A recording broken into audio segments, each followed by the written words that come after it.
Cette revue de la presse vous est offerte par le ministère camerounais des Transports. Chers conducteurs, l'excès de vitesse ou la vie, il faut choisir. L'inattention, l'imprudence, l'impatience ne vont pas avec le volant. Ceci est un message du ministère des Transports. Bonjour à tous et ravi de vous retrouver ce matin pour que nous puissions parcourir ensemble les principales unes en kiosque au Cameroun.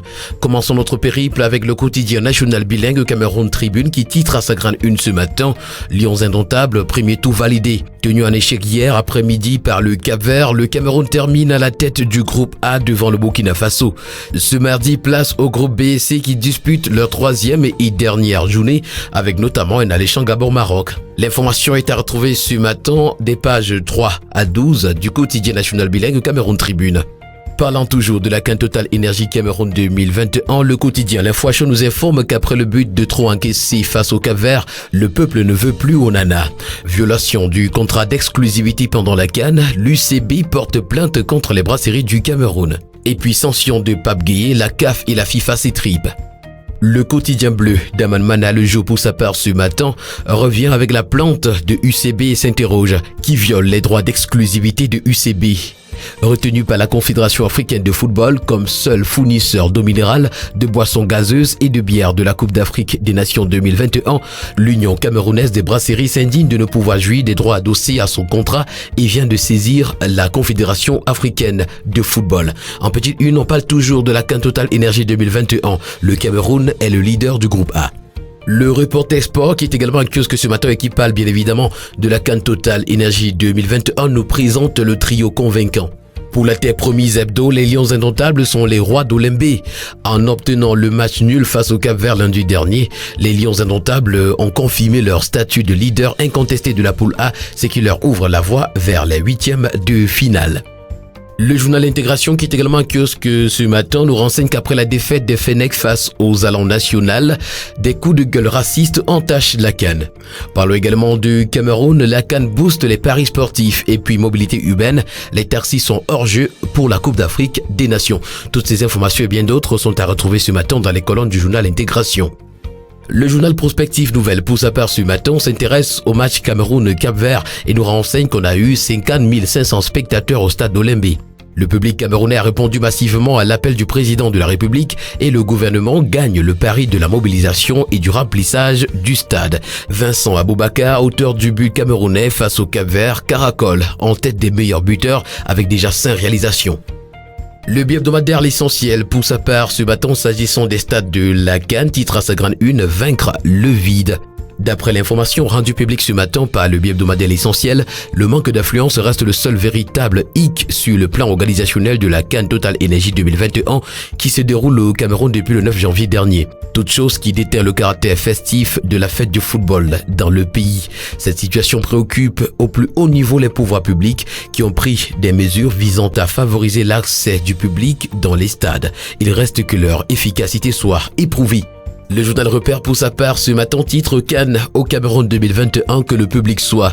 Le chef de l'État instruit de nouvelles mesures dans le but de faire le plan des stades qui n'ont jusqu'ici pas atteint le niveau d'affluence autorisé par la CAF.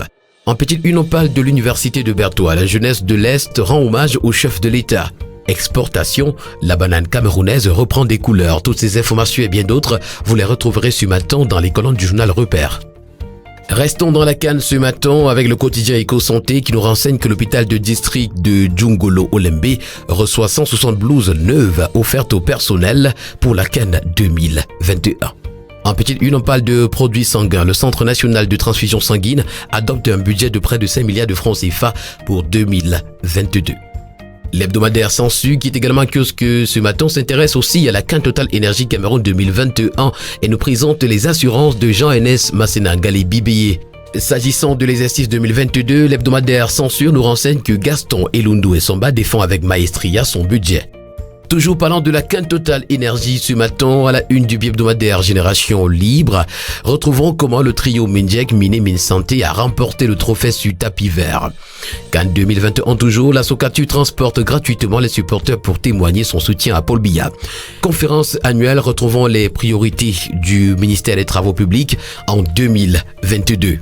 Le quotidien pour sa part ce matin parle également de Coupe d'Afrique des Nations et nous renseigne que les évêques du Cameroun appellent les jeunes à plus de fraternité et de solidarité. Parlons de toute autre chose à présent avec le journal Albatros qui nous amène dans le sérail politique et nous présente le supplice du nouveau gouvernement. L'attente pour certains Camerounais a été très longue, surtout après de grands scandales financiers et des échéances politiques importantes qui sont autant d'occasions pour le président de la République de procéder au remaniement, surtout ou alors au réaménagement de l'équipe gouvernementale. L'information est à retrouver ce matin dans les colonnes du journal L'Albatros. Le bi-hebdomadaire Afrique Performance qui parle de nouvelle législature ce matin à sa grande une nous parle d'une vision futuriste de Cavalier Yégué. Infrastructure moderne, l'autoroute Yaoundé-Simalin ouverte, secteur de l'électricité, la dette de l'État partiellement réglée et puis barrage hydroélectrique de Natigal. Les travaux sont exécutés à 51,7%, nous renseigne ce matin le bi-hebdomadaire Afrique Performance. Le quotidien L'économie pour sa part ce matin s'intéresse à l'Afrique subsaharienne et nous parle de la reprise économique sous la menace du variant Omicron du Covid-19. C'est ce qui ressort du rapport Global Economic Prospect publié par la Banque mondiale il y a quelques jours. En petite une, parlons de financement. La Banque africaine de développement met plus de 6 milliards de francs CFA au profit des startups technologiques. Compétition, les candidatures ouvertes pour le prix africain de l'alimentation. Et puis agro-industrie, la Chine va construire 3 usines d'extraction d'huile de palme dans le littoral.